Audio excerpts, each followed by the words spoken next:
what we're doing is we're taking a topic like, a question about, home exemptions or escrow or whatever, or my tax is going to go up because home prices are going up. And then it brings that actually like advertiser into, sorry, Jed, marketing partner. Controlled vocabulary, Dave. Yeah. Controlled vocabulary. Into the. Does he have a shock collar on you for this? It brings them into the story, and they get branded in a very sort of like organic kind of way, And so it's a very different way, I think, of like positioning advertisers. It puts them in. I did it again. It really kind of puts them in like it puts them in really the kind of a very like. They're not a boxy ad, basically, sitting somewhere that you kind of scroll by, or an ad that is like overly intrusive and like smacking you in the face. It like actually makes them useful, and they are useful.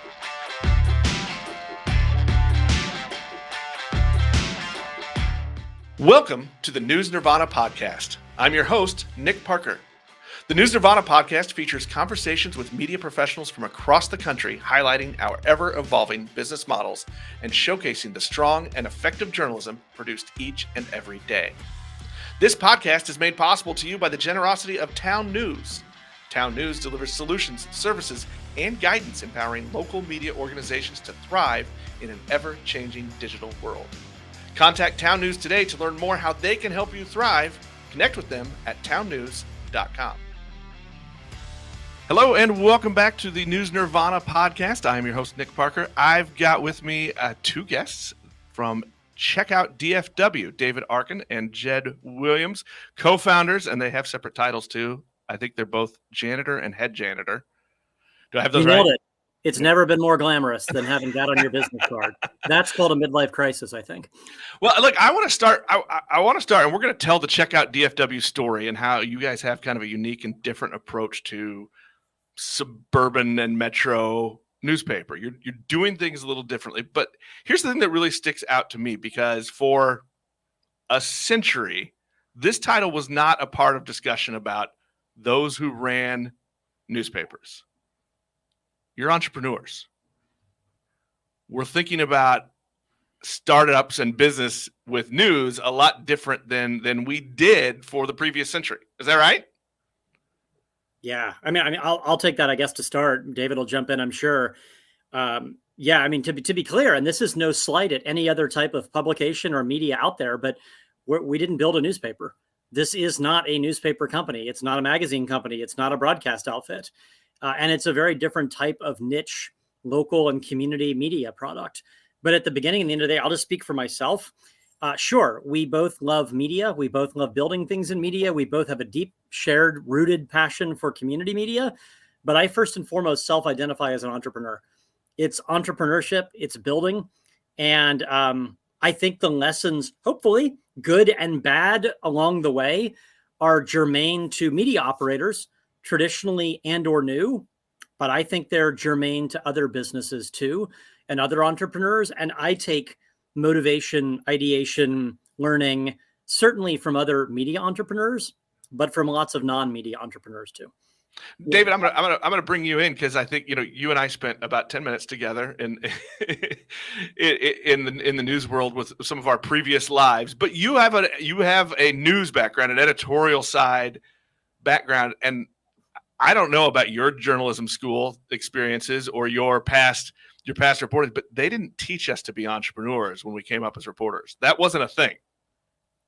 Yeah, so it's sort of interesting. I think about people who are like in newsrooms creating things, and in today's world, there's like no limits on what you kind of can create and what you can kind of dream up. And I think that sort of skill set is very like, it's actually for people who are like not, are doing more than, reporting, they're actually doing kind of product development. And that's been going on for years and years and years, just in different ways. In the older ways, it was like, a unique special section, and there may be an event around that special section. And then it became like, how to bring in a video and audio and elements and those sorts of things into what you're doing. And now everything's kind of becoming productized. And I think that sort of skill set is really leading people to think to themselves, like I actually have an idea here, and I think I can try that idea. I think the thing that's interesting on the news side is that without business side experience, and talk about what did you not learn in journalism school, like business side anything, you know, I don't think it's business class, and I'm sure I didn't take a business class in college, you know, you learn all that. And so like the whole idea of like needing to taking the product idea and, you know, skill set, but having to figure out how to apply that through kind of like, you know, business side experience that you kind of have to get now in the newsroom is really sort of an interesting thing to think about. I think it's why we're seeing more and more of these examples, because newsrooms have just been required to, you know, really understand the business side, you know, more than ever now. Yeah, and we've said this a few times on some of the episodes here, that the wall between editorial, the brick wall between editorial and the business side is now more of a thin veneer, right? Or even a smoky substance. I would just say on that point, if you still have a brick wall, you better take down those bricks and you better find a different surface to use for your wall. And I don't mean that as a taboo kind of statement at all. I guess I'll only just speak from our experience, but and David, please set me right if I'm astray here. But I mean, David is in the weeds with me on the revenue and business work every single day. And you know, he may love it, he may not love it. There may be days where he loves working with me on it, and other days where he hates it, but or somewhere in between. But it's just the reality.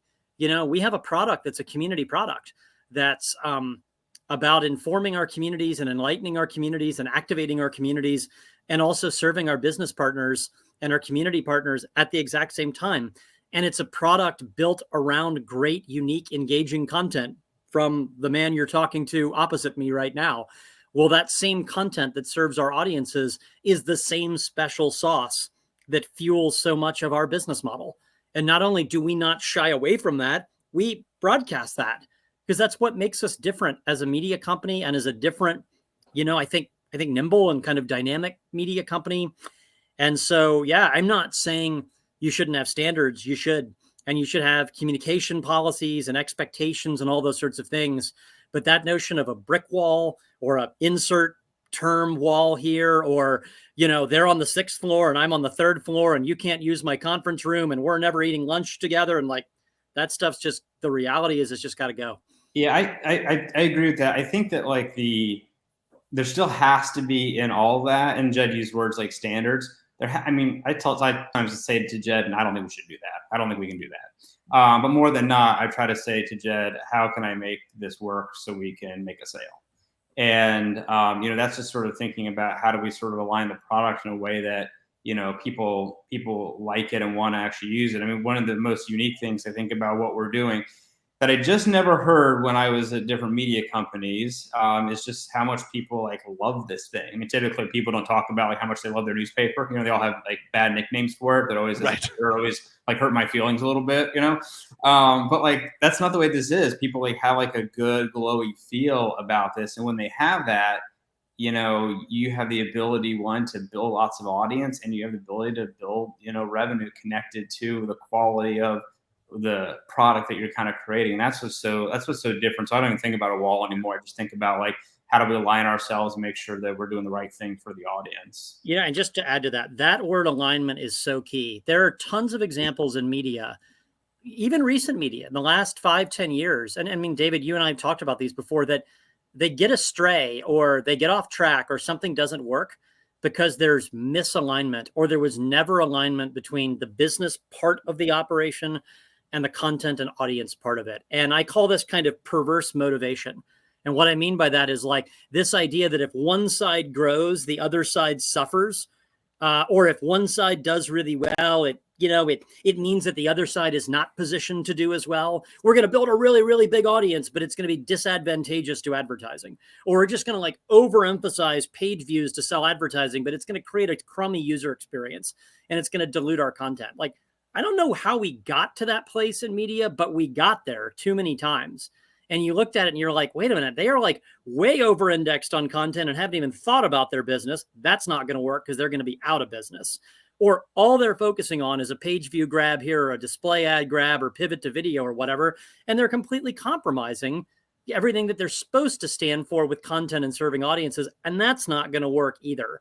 And so it doesn't mean we're perfect. We're challenged by this every day, but we've tried to build this business and every day stay true to this idea of like spiritually, philosophically, can you do right by the reader and the business partner in parallel all the time, or as much of the time as possible? And the answer is 100% of the time, no. But as long as you're really focused on that, more times than not, yes. Or you work your way to yes on that. And I think that's where you fundamentally have to be to preserve that sense of alignment. I want to put a pin there, and I think I'm sure that we will come back to that alignment of audience and your business partners. But let's take a second and let's rewind, and let's go back to the start of Checkout DFW. You are about to hit your 5-month anniversary, which, look, we are all business owners. You count every one of those anniversaries. They're all a big milestone. But what is Checkout DFW? What is the product that you're doing? And you said in the beginning, Jed, it's not a newspaper, it's not a news org, it's a different thing. So what is the product that you are doing with Checkout DFW? I think David should take that one. Sure. So I think the best way to describe this is I like to describe it by like sort of like life cycles that we sort of like serve and that we sort of saw. So we saw a lot of population moving to Texas. This has been going on for a while, but it's been incredibly hot. I just did a story this morning about Census Bureau numbers, and I think Texas had like 5 of the top 10 biggest population increases in the last year. So it's been going on for a while, but lots of people moving in and lots of confusion around that for people that are either like in the city, which is the Dallas-Fort Worth area that we're in, or people that are kind of thinking about moving from out of state. There's just a lot of unclarity on like, what do I need to know to sort of make good decisions about kind of coming to that place. And so we sort of think about this in 3 ways. One way, people who are thinking about moving somewhere, what information do they have? They're trying to figure out the right school district to kind of buy their house in. They're trying to think about what their commute time is. They're trying to understand all the things that might kind of factor into like the eventual home value of their home, like what's going to be built behind me, all those things. And like that's the theme with all these things is it's really hard to find all this information. It's out there, but it's not really kind of connected. So like that's one theme. The second theme is like somebody that now has like actually moved somewhere. And what do they do now that they've moved? They've got to figure out how to like set up their life. And so who are they going to use for services? What schools are they going to get their kids into? What youth sports are they going to sign kids up for? Like it is hard and it's not easy to find that. And then finally, I now live here, and how do I, take advantage of this city? And that might be somebody who's been there for a year, somebody who's been there for 10 years. Where there are places where there's growth and new roads are being built, new businesses are popping up. Like there's a lot of questions about what all that means, and being able to sort of like give people information about that. And so what's interesting is like our idea with this was like take like one piece of content and like weave that through all 3 of those different sort of life cycles. And we've been able to do that actually, really kind of effectively. So the problem here that we were trying to solve for was, how do I sort of understand how do I make a good decision about where to move, how to move, what do I do when I actually kind of move there? And what was happening in the market, and still is, I mean, we are a solution, we're not the only solution, is people couldn't go to single places to get all the information. They're going to realtors or going to Facebook groups. They were, going to kind of reload guides. And so what we tried to do is we tried to take all that together and put it under one house, if you will, and made it easy for people to sort of like, make better decisions for themselves kind of going forward. So at a high level, that's kind of what we're trying to do.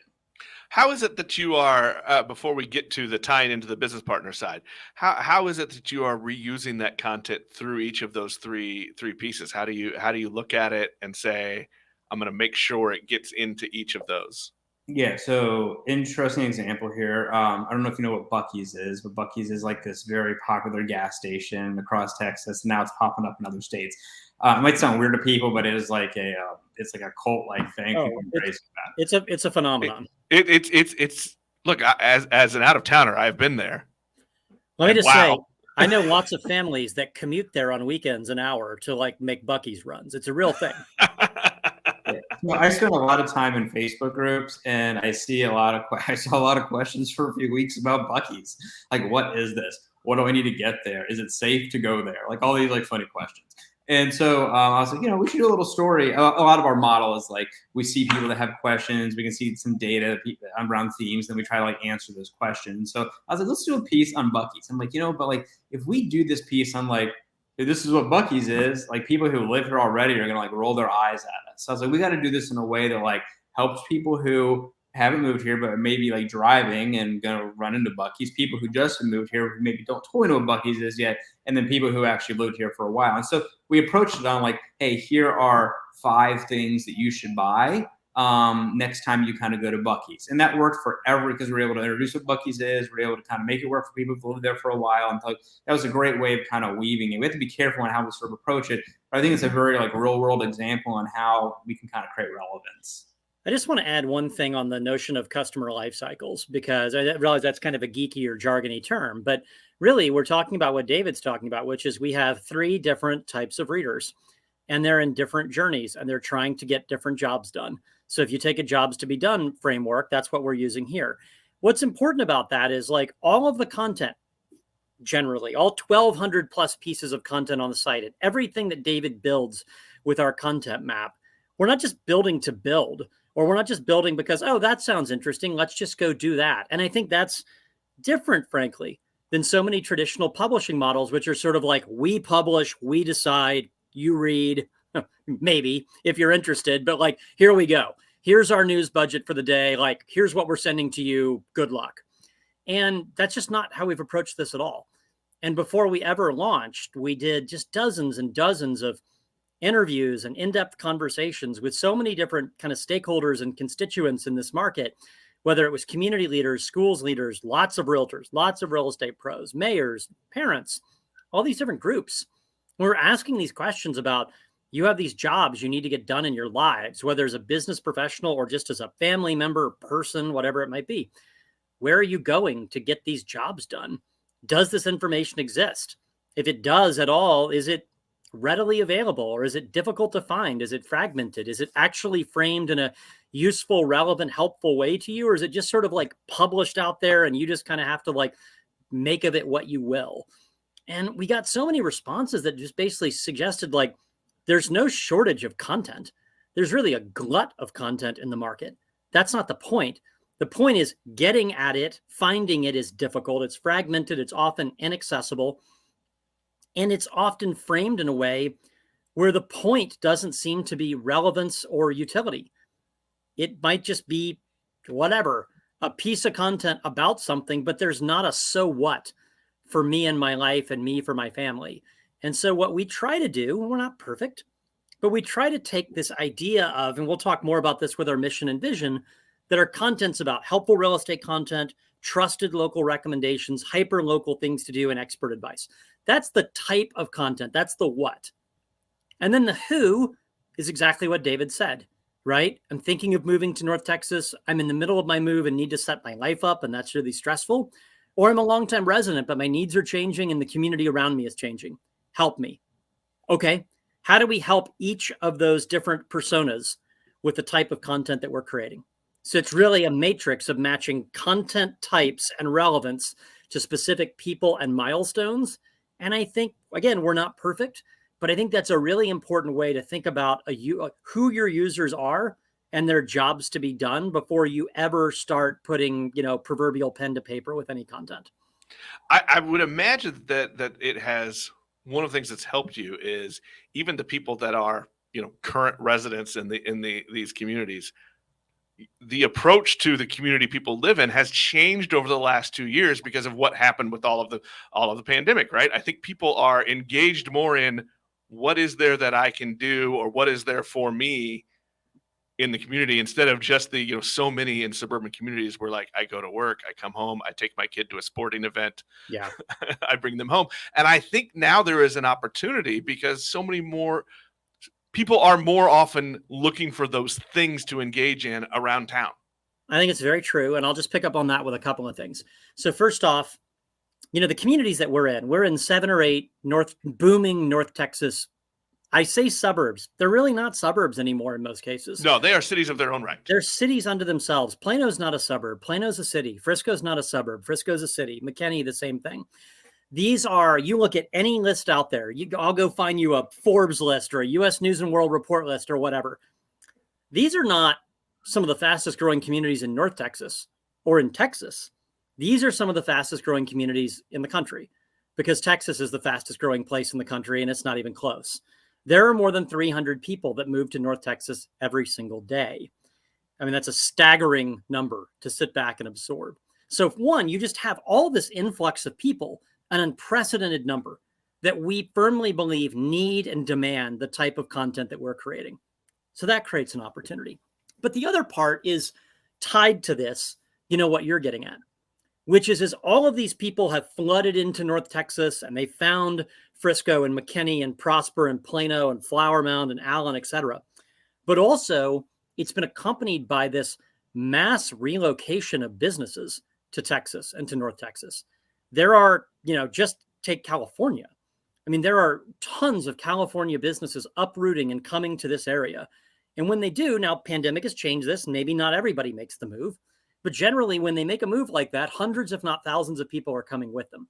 So not only does that bring in more of an influx of people needing homes, needing communities, needing this type of content, but the other thing it has actually done is it's in many ways geographically repositioned the center of this metroplex to not be in downtown Dallas anymore.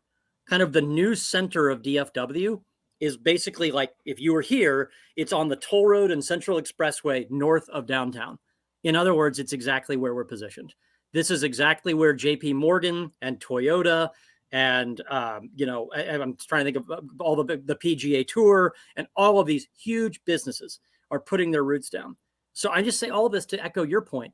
It's no longer about, oh, I moved to Plano and now I get in the car and I drive 45 minutes down to downtown Dallas for my commute. And then I come back up to Plano and that's my life. So much of this metroplex has completely relocated and repositioned to these areas where they've become destinations unto themselves. It basically means that like north of, I mean, what's going to happen basically is things won't be centered in Dallas anymore. Things will be centered basically in Oklahoma. I mean, basically that's where sort of the growth is going. It's going so far north, like Sherman. We're getting to Sherman, Texas now, which is almost like right on the brink here with Oklahoma. That's where everything will sort of move. And then these corporate headquarters are moving kind of north to kind of create this like center, you know, with it. You know, what just to kind of the whole, like, you know, what happened within the last 2 years, people want to discover like, you know, their communities. It's totally true. And I think that, you know, when I was in media companies, what we would do is, you know, we would like push content all day. You know, like we were writing things as they were happening. We were pushing it out and pushing it out and pushing it out.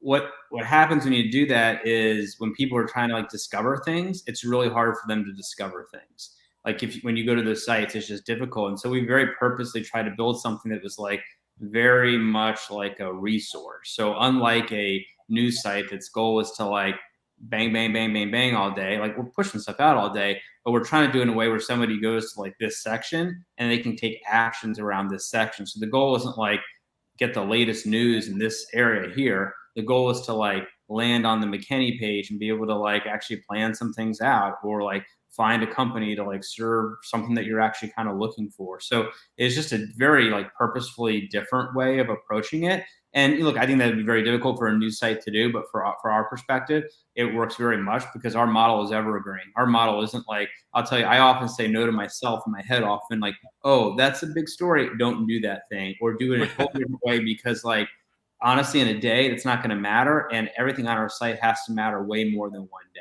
And so it's just a really different way of thinking about content. Yeah, it sounds like, and you can tell me if I'm off here, but it sounds like it's more of an approach about resource providing rather than coverage. You're not covering the news. Yeah, I would say we cover things that happen and we make sure things that are like curious, that people have curiosity around and will probably use in their life. So like last week, a Whole Foods was announced. A week before that, an HEB, which is a big grocery store chain in Texas, was announced.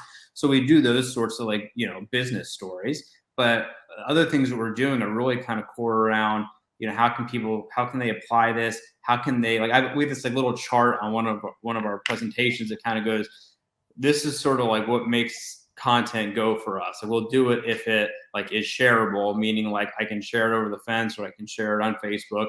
It's actually helping somebody actually like take an action in their life.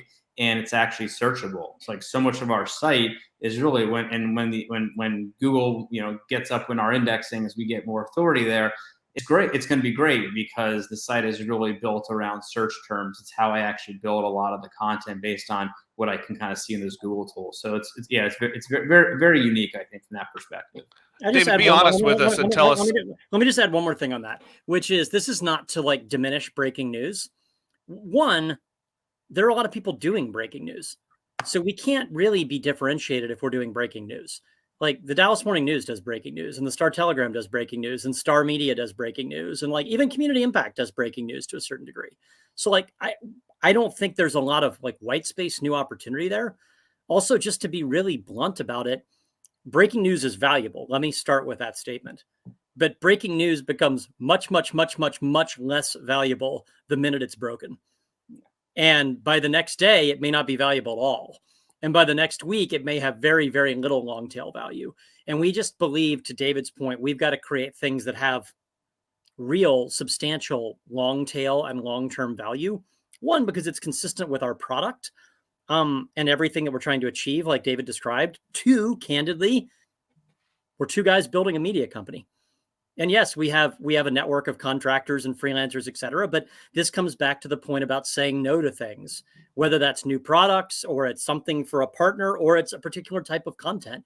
Some of it's being true to who you are, and some of it's just the reality of resource and saying there's opportunity cost. And if we go off and chase that and do that, and we're not confident that it's core to our mission and can deliver clear benefits, then we're sacrificing something else that it potentially could be or should be. And that's the game of trade-offs you play with every decision. Well, let's go ahead and make that connection then. Let's move from you've got your content plan and the questions you're answering, the information you are providing. How are you connecting that to business partnerships, sponsorships, advertising? There's the question we all have. How are we making money, and how are we going to make it sustainable? Sure. I mean, we can answer the first question pretty definitively. We're working every day on the second question. Those are not the exact same thing, but we feel pretty good about it. And I think David will have some perspective to add on this too. I think, look, we're very openly for profit. We are an open platform and have openly accessible content, i.e. there's no paywall. It's not a subscription product. This is meant to be a utility and a resource to all of our communities, and we're proud of that. And so that means we have to make money in other ways. Now, there could be reader revenue opportunities for us down the road, and we're actively looking at what those things can be, but I pretty definitively don't think it's a hard paywall. So for us as a for-profit, our business is around helping businesses grow. Our business is around what I call marketing partnerships. And people hear that sometimes from me and they're like, that's just more of your business gibberish for advertising and sponsorship. And the answer is yes, but also no. I mean, can somebody advertise on our site and our email and social? Of course, and they do. Do we have high impact targeted sponsorships across sections and city pages and newsletters? Yes. And we're doing that with different partners, whether it's real estate or it's community partners, different types of businesses, on and on. But I think what we're really doubling down on in terms of what we're delivering, but also in our message, is really everything that we do for our business partners, large, small, real estate, finance, education, whatever, is about great content. And that is consistent with the essence of who we are as a media company. We succeed or fail every day based on the quality of our content for our readers and also for our business partners. And so what does that really mean in practice? What it really means, first off, people are thinking, that means you do a lot of sponsored content, right? Yeah, that means we do a lot of sponsored content, no question. But it doesn't stop there. What it really means is the way we introduce ourselves to a business is by saying, in this day and age, sure, branding matters and smart targeted advertising can be important, but ultimately it's really about content. What we're really getting down to is how do you tell the story of what makes you different? What makes you helpful? How do you stand out from the crowd? There are, as an example, 37,000 licensed realtors in Dallas-Fort Worth. That's a city of realtors by itself. I just had coffee with one. This is the leftover coffee from one I just met with. Her challenge is oh my God, how do I stand out from the other 36,999? And it really is about content. And so for us, it's sponsored content. It's your ability to align with our great content that you love and that you believe in, and all of the unique ways that we can integrate you within and around our content. And that's advertising and sponsorship, but being really smart and strategic about it. And we've even created some different kind of custom licensing and syndication businesses where people have said, this is not something we had at launch. This is something that was born out of listening to customers and to businesses where they were like, yeah, content, I need more content. I need it to tell my story. I don't have any time. I'm not a marketer. I don't have a budget. I love your stuff. Help. And so we said, look, great custom sponsored content is not going to work for everybody. It can work for a lot of people. We're seeing the take rate really take off, which is exciting. But for a lot of other people, it's solve this problem differently for me. And so we've been able to create different products that are basically either versions of our existing content that are kind of repurposed and customized and tailored for a partner to power their marketing. Or it's like using what we know about the market and about topics that readers and community members care about to then build products for their marketing based on that, to do video kind of things that are informed by what we know about what audiences care about, or to power somebody's, email newsletter through our content based on what we know that audiences love. So that's become a whole business line for us that we didn't anticipate, 9 months ago, that came out of these conversations. But I mean, the key word, the through line in all of this is content. The News Nirvana podcast is brought to you by Town News, the creators of Audience Plus. Audience Plus replaces your old school one-size-fits-all paywall with a smarter metering solution that targets visitors with custom offers, converting drive-bys into paying subscribers. You can learn more at townnews.com/audience.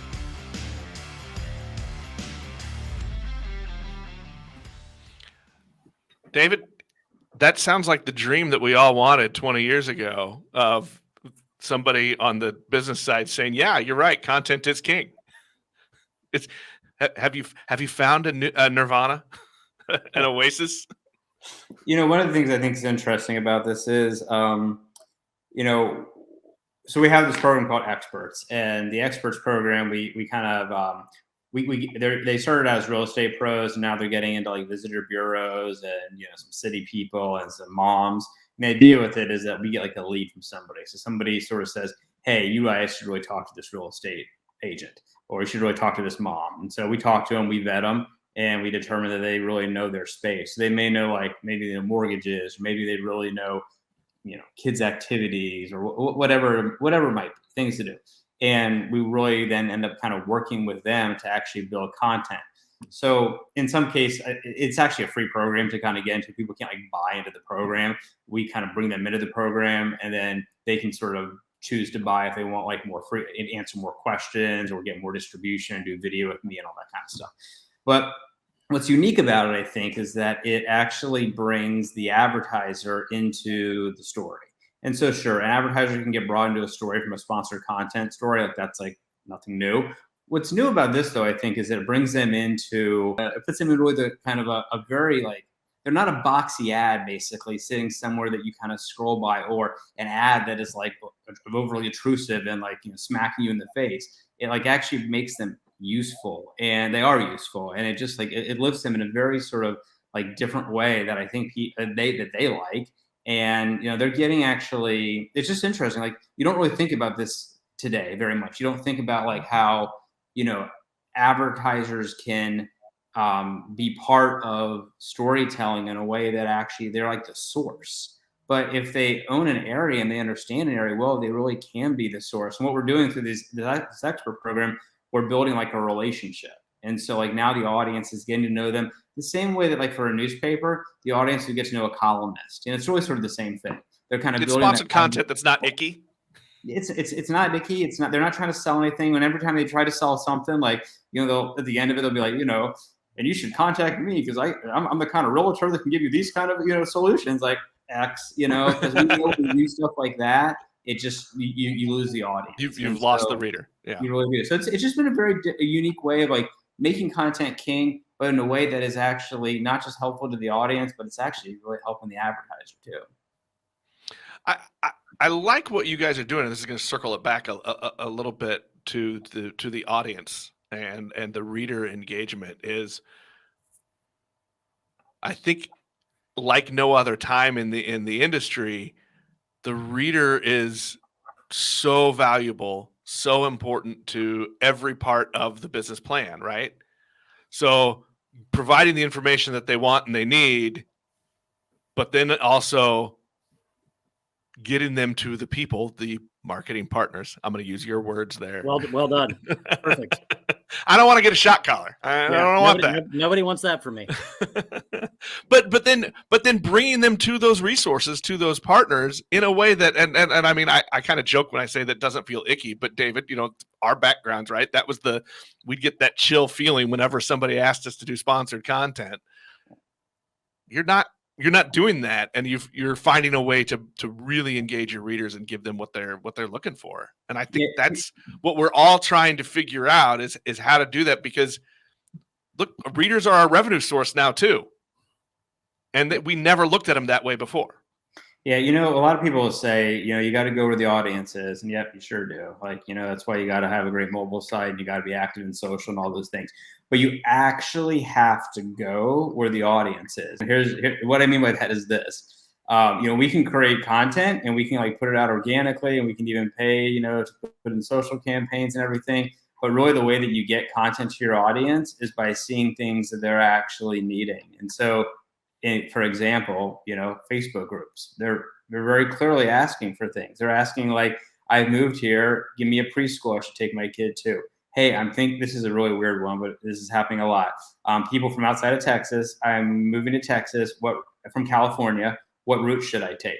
It was really, I mean, I saw it like over and over and over. I'm like, I-40, like take I-40. So what we did is we went and we built a story for people from different points in California and the routes that they can take, where they should stay, and where they should eat, and attractions they should go to on the way there. And it was incredibly popular because people were like, this is exactly, you know, what I needed. So some of it is like, it's like that listening part. Then it's like where your audience is. I can see it in Facebook group. They are asking questions. And so what I do sometimes, I'll say, oh, that's a great story for us to do.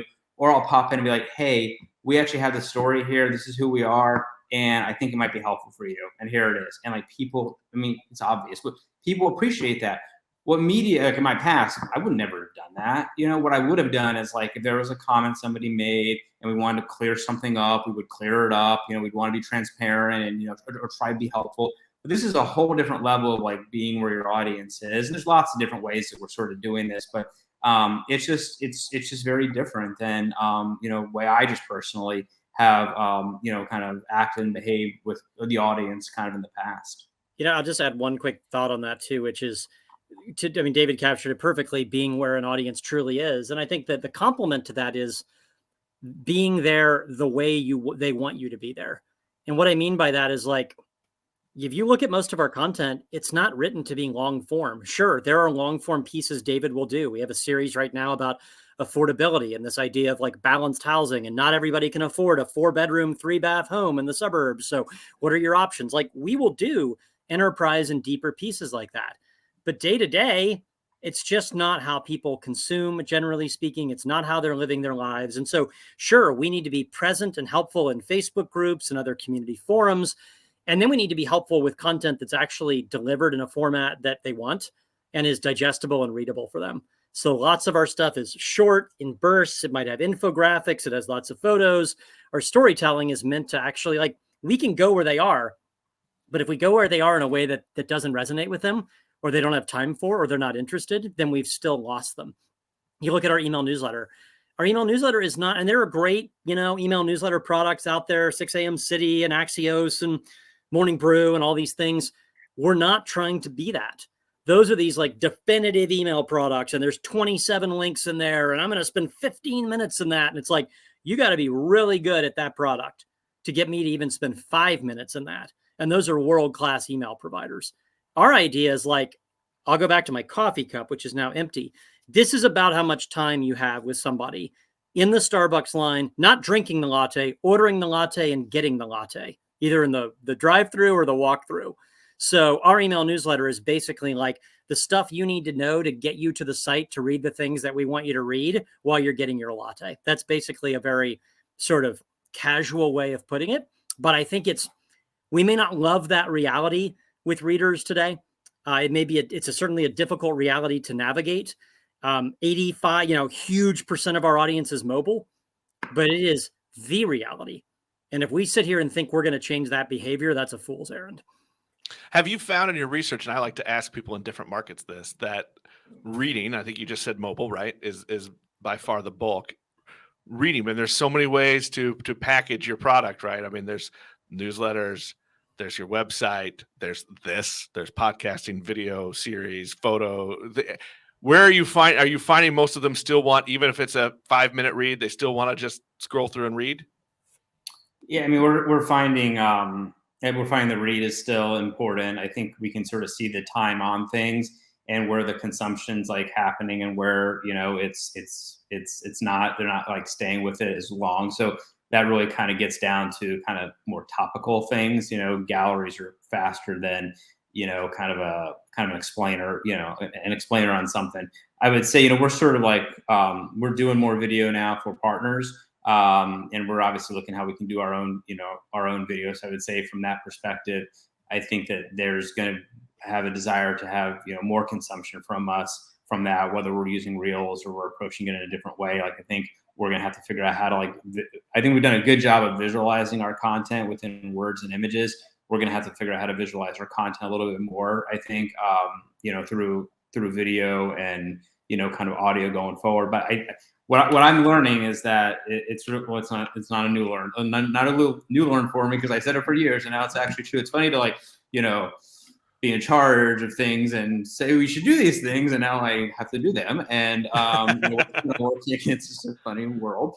What I'm sort of seeing is everything that makes headlines actionable for people and fun for people, and then that actually can guide people through content in chunks and chapters, and good flow and good use of embeds and all those things is keeping people basically, kind of on pages for much longer than when we're just sort of in and out with, just straight up words. I mean, that is not a new learning, but we see it in the data like every day. Speaking of that, what for you, what are you seeing? What data is important for you to look at, not just for your content building, but for as you go seek those marketing partners? What audience data are you finding is really important to watch and track? You get that, Jed? I mean, sure. It's interesting for us because we're not a one size fits all company. We're not trying to cover everything like I talked about earlier. So seeking sheer mass and volume is not the end game for this product. You have to have a big enough product and a big enough audience, though, to matter, whatever that means, and I think we're continuing to figure out what that means for us, and we have tens and tens of thousands of users, distinct users, and tens of thousands of new users every month. And that's important. And the page views that they represent are important. And I'm not going to sit here and minimize that. With that said, first off, we're not covering all of Dallas. It would be different if we were covering 25 communities in Dallas-Fort Worth. We're really principally focused on 6 or 7. Now, and some are big. Plano's 400,000 people. Frisco and McKinney are 200,000 and growing like crazy. Prosper and Salina and Flower Mound are smaller. Now they're growing fast, but they're smaller. I mean, they're less than 100,000 people. So it's not going to be about sheer volume, just because if we wanted sheer volume, we'd go chase the whole Metroplex and 7.4 million people. It's also not going to be sheer volume because our product it's in big, important niches, but it's not in every category. So audience size, big enough to matter kind of thing. But really, ultimately what we're getting at, I'm sure a lot of people talk about this, but I think for us, it's certainly true, is engaged users. People that are coming back, certainly repeatedly, and people that are really spending time in our stories and spending really multiple pages per session. That's probably one of the biggest metrics we've circled and that we're happy with thus far and kind of proud of, I think, and looking to continue to grow is pages per session. Getting somebody to our experience and they go, well, first, the article that I came to your site for is interesting. It helped me get the job done that I wanted to get done. And I will spend some time and go find some other things that are relevant because you did that job for me.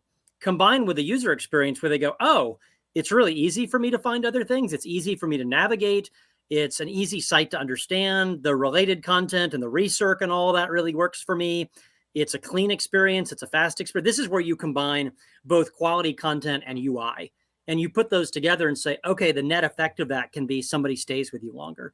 And then if they stay with you longer, well, that's a habit forming activity, which we then believe will drive them to come back more often, spend more time per story, and then also get into the habit of sharing it. And so those are all, I think, just as important metrics for us, if not more important. You have to have enough of a baseline audience to just be out there in your communities. But I guess maybe to bring it all together, and I mean, I think, David, this is true. We have not had one partner conversation, prospect or existing partner, where the focus has been around the mass of our audience. And we have not made or lost a sale with a partner because somebody said, oh, you have X number of users and I hoped you would have Y, or I thought you would have Z.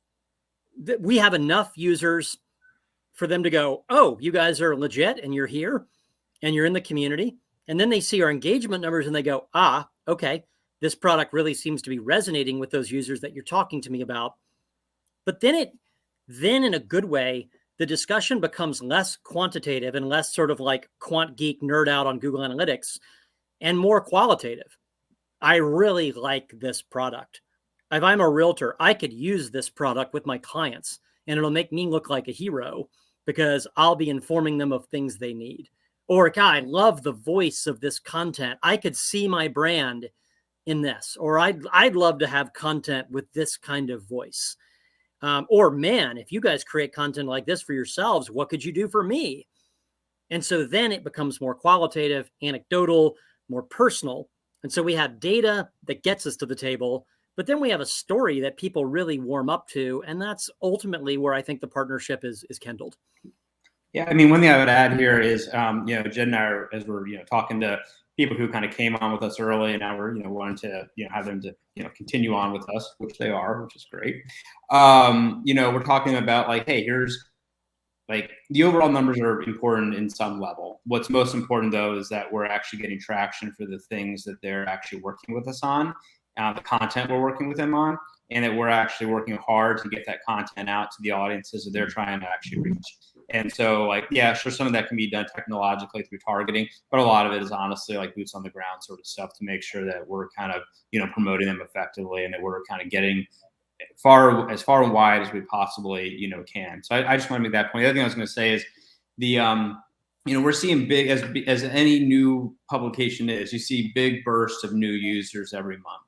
And like if you're doing things right, and what you have to do is you got to figure out how to like retain those new users, and so like that's like an ongoing thing for us. The better that we get at retainment, meaning like they're going to sign up for something, they're going to come back to us, they're in a channel of ours, the better we are. And everybody has that challenge, but I think a new publication publisher has that challenge, even more so. So we're trying to make sure that, if we're inviting them to do something like that's working well, we're giving them a good pop on the newsletter. We're giving them enough things that they can kind of see, they can kind of stay with us. So it's not one and done. And in a place as big as Dallas, it can be kind of one and done. And so we're working really hard on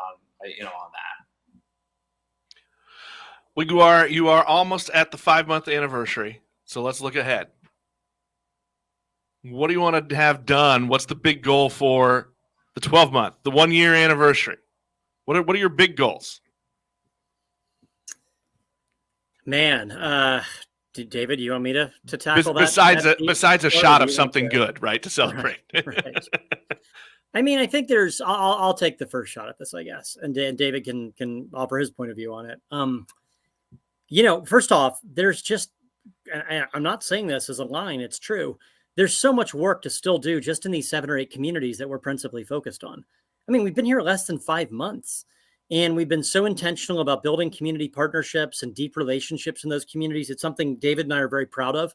We, in fact, had a conversation earlier today with a chamber and a downtown Main Street group in one of our key cities. And we've been able to foster a number of those with school districts, with economic development, visitors bureaus, mayors, chambers, and more.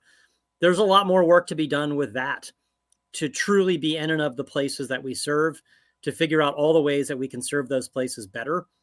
And in doing that, to do exactly what David described a minute ago, to reach more of those residents, new and long time, and to really not just reach them, but really start creating habit forming behavior, create real affinity and favorability around who we are and what we do. There's a lot of work just on that in the next 6, 7, I mean, ongoing, but you said a year, just in the next 6, 7, 8 months. Equally, there's a ton of work and a ton of runway and opportunity for us with partnerships, with just growing the product base and the content solutions that we have for our partners. I mean, in the first 4 months, we've been pretty intensively focused on the real estate community. And I don't just mean realtors, but title and lenders and builders and developers and communities. But obviously, there's a whole world out there of other categories. We have so much community-based content, helpful content around schools and kids and businesses and nonprofits and whatever. Like, there's a huge opportunity for us to expand our scope of the businesses we talk to. So some of this is just further exhausting and expanding the possibilities of what we can do in these communities. Sure. Is there an opportunity potentially as we grow and as we really land this model to take it into other communities just within Dallas-Fort Worth? Yeah. I mean, there's tons more in this metro we haven't even touched yet. I mean, we get asked a lot, like, when are you going to Houston or New Orleans or Kansas City? And we're like, whoa. Like, there's 7.4 million people here. We're not even scratching that surface. So there's more ability to expand just within this metro. And I guess the other quick thing I would say is, we're actively, and it's a matter of time cost and opportunity cost and prioritization, but we're actively working on new product ideas all the time. And I think you'll see some things from us, hopefully, in the back half of this year that are pretty exciting. A couple of new products that I think can be disruptive, I think can be deeply helpful to the market and to readers, and also carry with them pretty unique revenue streams to help our business grow in every way, shape, and form. So some of it is, and this is, any entrepreneur will tell you, it's balancing short-term and long-term, and that's every day for us. But it's also in looking at our growth and saying, what are the things we're already doing? But like, there's so much more in front of us. And like, we shouldn't cheat that process. But at the same time, where do we really have unique opportunity to expand and be helpful and succeed? And we're very much in the process of figuring out what's the harmony between those two things. I mean, my answer is a little bit simpler. I just want to get 8 hours of sleep in a night in a year from now. That's my goal. Does that happen? I don't know, 6, whatever. 6, man, you're well rested today. Jeez. No 4 o'clock emails from me this morning, Jed. I would just sort of say that, the product part of this is really untapped at this point. Like, we have some cool things I think that we're doing.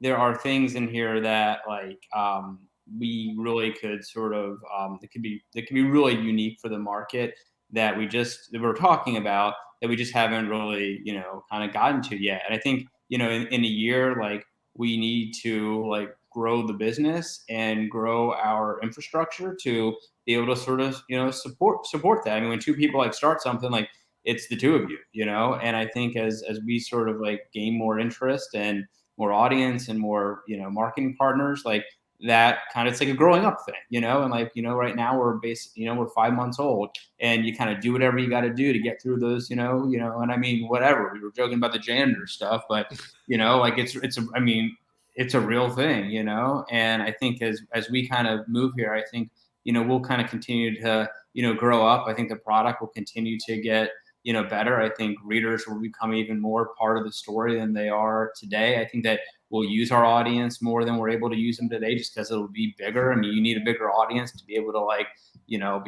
utilize their, them. And I think that we'll be out and about much more than we are today, as we kind of really figure out where we're really gonna kind of plant ourselves. I mean, we sort of see that today. You can't treat everything not everybody's, be treated exactly the same in terms of every place we're trying to cover, everything we're trying to cover. And I think we're learning where to kind of put ourselves. I think we're going to learn just a lot more. And I think we'll just, become better. Well, as we wrap up here, if people want to follow the Check Out DFW story, maybe they want to reach out to you and share some ideas, maybe pick your brains a little bit. How can people follow you guys, contact you guys? Yeah, so it's checkoutdfw.com, very easy website. And my email is david@checkoutdfw.com, and Jed's is Jed, Jed, @checkoutdfw.com. Thought I should spell that for Starbucks people out there. And then, we have a newsletter you can sign up for. We send it out a few times a week. We're on all the socials and all those things. I'm a big fan of news Twitter. I think that's a great place to connect with people in our industry. Are the two of you on the Twitters?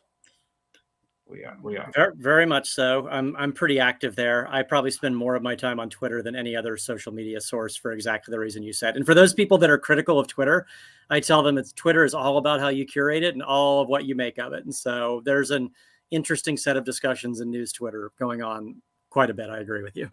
So your handle is?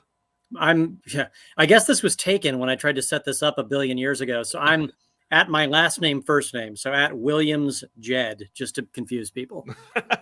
Mine's a little bit more straightforward. I'm at David_Arkin. There we go. Well, I'm a big fan of news Twitter, beer Twitter, and sports Twitter. There you go. Those are three pretty good places, but except when you combine too much beer Twitter and sports Twitter, sometimes things can get a little unruly. So I'm a Carolina basketball fan. I did my master's at UNC. So if we mix a little too much beer Twitter with Duke Carolina Final Four Twitter, we could have a problem. Right, there could be a problem there. Yeah, right. I'm sure you're halfway worked up already as you get set for the Final Four. Halfway. I've been a basket case since Sunday night. I'm an emotional disaster getting ready for this week, and I've been completely open about that. Well, David, Jed, thanks so much for your time on this. Good luck with Check Out DFW. It sounds great. I really like that we seem as an industry finally ready to give the audience, the readership, the credit they deserve as their part in our cycle. Absolutely. Fun to talk to you. Thanks for the good words and support. Well, we will talk to everybody next time.